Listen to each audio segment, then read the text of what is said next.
અધ્યાય 1 શ્લોક 1 ધૃતરાષ્ટ્રે કહ્યું, હે સંજય, કુરુક્ષેત્રના પવિત્ર ક્ષેત્રમાં ભેગા થયા પછી અને યુદ્ધ કરવાની ઈચ્છા રાખ્યા પછી મારા પુત્રો અને પાંડુના પુત્રોએ શું કર્યું?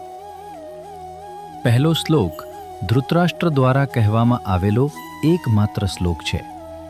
તે સંજયને કુરુક્ષેત્રના વર્તમાન દ્રશ્ય વિશે પૂછે છે.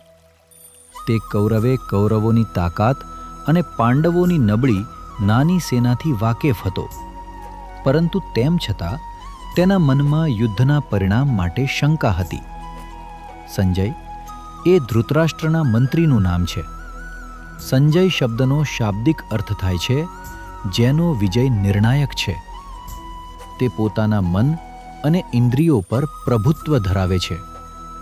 સત્યતા અને આર્જવતા તેમના લક્ષણો હતા. આ ગુણોને કારણે વ્યાસમુનિએ તેમને યુદ્ધના સ્થળે બનેલી બધી ઘટનાઓને સહજતાથી જોવાની શક્તિ અસ્થાયી રૂપે આપી.